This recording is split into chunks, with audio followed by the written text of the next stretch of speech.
আমাদের গল্প আপনাদের ভালো লেগে থাকলে আমাদের ইউটিউব চ্যানেলটিকে সাবস্ক্রাইব করবেন এবং সবার প্রথমে নতুন ভিডিওর আপডেট পেতে বেল আইকনটিকে ক্লিক করতে ভুলবেন না। বিছানায় শোয়া অবস্থায় বিবেকের হঠাৎ করে মনে হলো যে কেউ ওর পাশে শুয়ে আছে। ও ঘাড় ঘুরিয়ে দেখতে পেল যে সামনে একটা কালো ছায়া রয়েছে। ওই ছায়াটা ওর দিকেই অবাক হয়ে তাকিয়েছিল। বিবেক ভয় পেয়ে পিছিয়ে গেল। ও নিজের স্ত্রী মোনাকে ডাকতে শুরু করল। যেই মোনা ওখানে এলো, ও নিজেকে বাঁচানোর জন্য জোরে জোরে গোঙাতে থাকলো। মোনা আশেপাশে তাকিয়ে দেখল, কিন্তু ওখানে কাউকে দেখতে পেল না। মোনা ওকে বোঝাতে থাকলো যে এটা হয়তো ওর মনের ভুল, কিন্তু বিবেক কিছুতেই মানতে রাজি হলো না। ও বারবার বলতে থাকলো, আমার কথা বিশ্বাস করো, ওই ছায়াটা এখানেই ছিল। আরো দুটো হাত দিয়ে আমার গলা টিপে ধরেছিল, কিন্তু মোনার ওর কথায় বিশ্বাস হলো না। আর মোনা ওর কথাগুলোকে ওর মনের ভুল ভাবল। ওকে বুঝিয়ে সুঝিয়ে মোনা আবার নিজের ঘরে ফিরে গেল। 30 বছর বয়সী বিবেক রায়পুরের নাম করা বিজনেস ব্যক্তিত্ব ছিল। শুধু ওর শহরেই নয়, বরং আশেপাশের শহরেও ওর বিজনেসের নাম ছড়িয়ে পড়েছিল। ভালোই বিজনেসটা চলছিল ওর, আর পরিবারেও সবাই ওকে খুব ভালোবাসত। শুধু একটাই দুঃখ ছিল যে মোনা আর ওর কোনো সন্তান ছিল না। সব জায়গায় চিকিৎসা করানোর পরেও যখন কোনো ফলাফল বেরোলো না, তান্ত্রিকদের কাছ থেকে গিয়ে সাহায্য চাইল। মোনা বারণ করা সত্ত্বেও ও বারবার এই একই কাজ করে যাচ্ছিল। তান্ত্রিকদের চক্করে পড়ার কিছুদিন পরে বাড়ির ছোট্ট সদস্য মোনার কাকিমার সন্তান গভীর অসুস্থতার কারণে সে শেষ নিঃশ্বাস ত্যাগ করল। ওর মৃত্যুর কিছুদিন পর থেকেই বিবেকের মন চঞ্চল হয়ে উঠেছিল। ওর পরিস্থিতি দিনের পর দিন খারাপ হয়ে যাচ্ছিল। ও নিজের আশেপাশে সবসময় কারোর একটা উপস্থিতি অনুভব করতে শুরু করলো। মোনা সবসময় চিন্তিত থাকত, আর এখন হঠাৎ করে ওর স্বামীর এভাবে শরীর খারাপ হয়ে যাওয়ায় ওর মাথা কাজ করছিল না। ও কিছুতেই বুঝতে পারছিল না যে ও কি করবে। আস্তে আস্তে সময় কেটে গেল। এবার প্রতিদিন বিবেক নিজের আশেপাশে কারোর একটা উপস্থিতি অনুভব করতে থাকলো। ও সারা রাত ঘুমোতে পারত না। ভয় আর উৎকণ্ঠা এতটাই বেশি হয়ে গেছিল যে ওর ব্লাড প্রেশার বাড়তে শুরু করেছিল। ভালো মতো ঘুম না আসাতে ওর চোখের চারিদিকে কালো রেখা ফুটে উঠেছিল।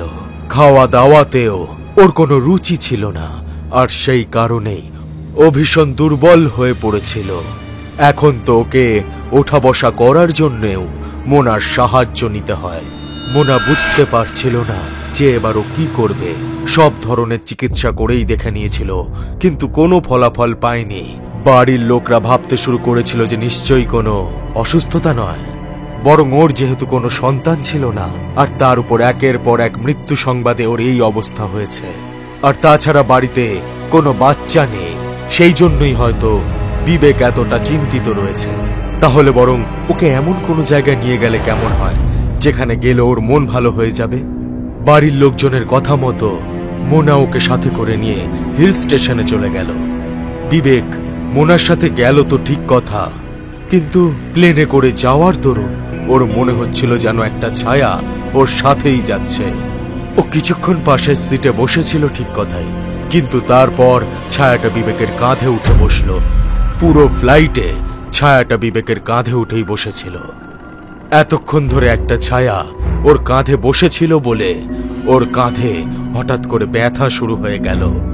ও সারা রাস্তা ব্যথায় ছটফট করতে শুরু করলো। মোনা কিছুই বুঝতে পারছিল না যে ওকে কিভাবে সাহায্য করবে।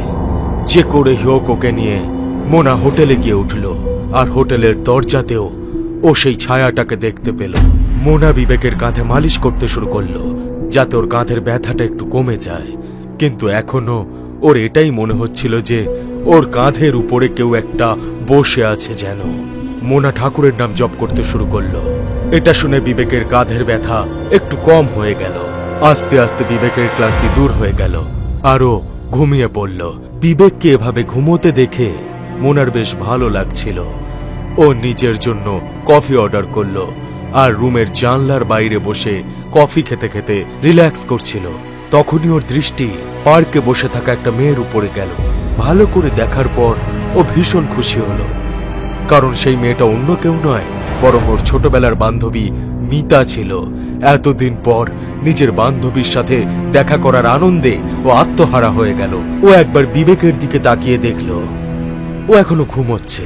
ও কফি শেষ করে বিবেকের কাছে নিজের মোবাইলটা রেখে মোনা নিজের ঘর থেকে বেরিয়ে বান্ধবীর কাছে গিয়ে পৌঁছালো। মিতা ওকে দেখে ভীষণ খুশি হলো। কথায় কথায় মোনা বিবেকের অসুস্থতার কথা বলল। মোনা, তুই যদি আমার কথা বিশ্বাস করিস তাহলে আমি একটা কথা বলি। কি বলতে চাইছিস তুই?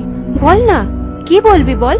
বিবেকের না কোনো শারীরিক বা মানসিক সমস্যা হয়নি, বরং কি আমার মনে হচ্ছে কোনো ছায়ার প্রভাব হচ্ছে। এটা ছায়া মানে? দেখ, তোর হয়তো একটু অদ্ভুত লাগবে, আমিও আগে বিশ্বাস করতাম না, কিন্তু আমার বিয়ে তো একজন প্যারানর্মাল স্পেশালিস্টের সাথে হয়েছে না, আমিও এখন এইসব বিশ্বাস করতে শুরু করেছি। মোনা অবাক হয়ে ওর দিকে দেখতে থাকলো। মিতা ওর হাত ধরে ওকে নিজের ঘরে নিয়ে গেল আর ওর স্বামী দেবদত্তর সাথে দেখা করালো। ওর স্বামীকে দেখে মোনার বিশ্বাসই হলো না যে এই লোকটা কোনো প্যারানর্মাল স্পেশালিস্ট হতে পারে। ও নিজের অবস্থার কথা যখন ওকে বলল, তখন ও জোরে জোরে হাসতে শুরু করলো।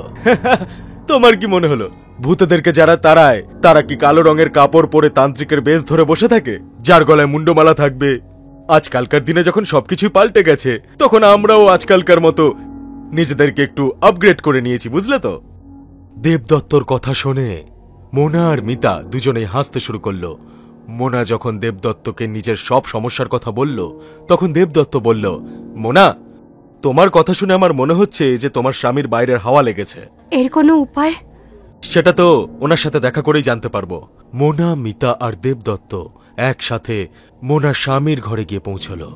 ঘরের এন্ট্রেন্সেই দেবদত্তের হাতে রাখা পেন্ডুলামটা জোরে জোরে দুলতে শুরু করল। আমার সন্দেহ সঠিক ছিল, এখানে আশেপাশে কোনো অশুভ শক্তি অবশ্যই আছে। দেবদত্তর কথা শুনে মোনার মুখের অবস্থা ফ্যাকাশে হয়ে গেল। ও মিতার হাতটা জোরে করে চেপে ধরল। সবাই ঘরের ভিতরে প্রবেশ করল। সাথে সাথে পেন্ডুলামটা আরো জোরে জোরে দুলতে শুরু করল। বিবেক এখনো নিশ্চিন্তে ঘুমোচ্ছিল। দেবদত্ত নিজের সাথে নিয়ে আসা বিভূতি দিয়ে একটা সার্কেল বানালো আর কিছু মন্ত্র উচ্চারণ করতে শুরু করল। ওই সার্কেলটার ভিতরে ও একটা লেবুর মধ্যে 5খানা লবঙ্গ দিয়ে রেখে দিল আর মা কালীর মন্ত্র জপ করতে শুরু করল।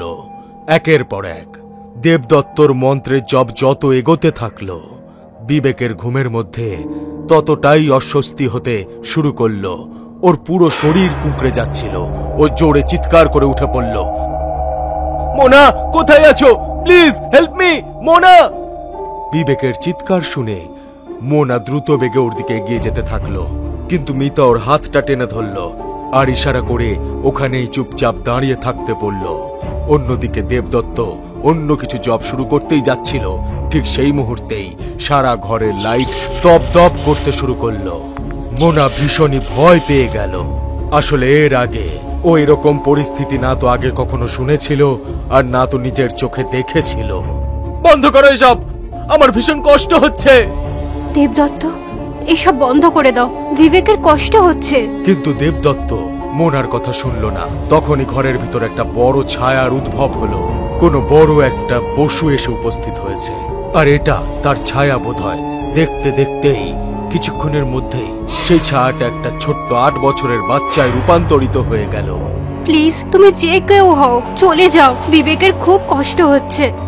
ব্যাস, এটুকুতেই এত কষ্ট হচ্ছে? তুমি তো আমাকে কষ্ট দিয়েছিলে, আমাকে মেরেও দিয়েছিলে, তাই না কাকা? সকলে ওই আত্মার মুখ থেকে কাকা ডাক শুনে অবাক হয়ে গেল। দীপায়ুষ, তুমি? হ্যাঁ কাকিমা, আমি। কি বললে তুমি? তোমায় কাকা মেরেছে? কিন্তু তুমি এইখানে কিভাবে? আমি তো কাকার কাঁধে বসে এসেছি, তাই না কাকা? ওর কথা শুনে মোনা বুঝতে পেরে গেছিল যে বিবেকের কাঁধে ব্যথা কেন হচ্ছিল। আমাকে ক্ষমা করে দাও, আমি লোভে অন্ধ হয়ে গেছিলাম। আমার সন্তানের ইচ্ছে আমাকে এই পাগলামি শেষ সীমায় নিয়ে এসে উপস্থিত করেছে। তান্ত্রিক বলেছিল যে যদি আমি আমার বাড়ির কোনো সন্তানের বলি দিয়ে দিই তাহলে মোনাও এবার সন্তান সুখ পাবে। তারপরে ও নিজের শক্তি দিয়ে মৃত বাচ্চাটাকেও আবার জীবন্ত করে তুলবে। কিন্তু এক মুহূর্তে সব শেষ হয়ে গেল। প্লিজ বাবা, আমাকে ক্ষমা করে দিস, ক্ষমা করে দিস আমায়। ক্ষমা করে দেবো? আর তাও তোমাকে? তুমি তোমার নিজের লোককেই ঠকিয়েছো কাকাবাবু, আর তার শাস্তি তুমি তো অবশ্যই পাবে। আজ ওনার মন্ত্রশক্তির জপের কারণে আমি তোমাদের সবার সাথে কথা বলতে পারলাম। কাকিমা, আমাকে ক্ষমা করে দিও। এটা বলে ওই ছায়াটা বিবেকের শরীরের ভিতর ঢুকে গেল আর বিবেককে নিয়ে জানলার বাইরে লাফ মারল। রাস্তার মধ্যে বিবেকের বডিটা পড়েছিল আর আকাশে একটা সাদা ছায়া মুক্তি পেয়ে চলে যাচ্ছিল। আমাদের গল্প আপনাদের ভালো লেগে থাকলে আমাদের ইউটিউব চ্যানেলটিকে সাবস্ক্রাইব করবেন এবং সবার প্রথমে নতুন ভিডিওর আপডেট পেতে বেল আইকনটিকে ক্লিক করতে ভুলবেন না।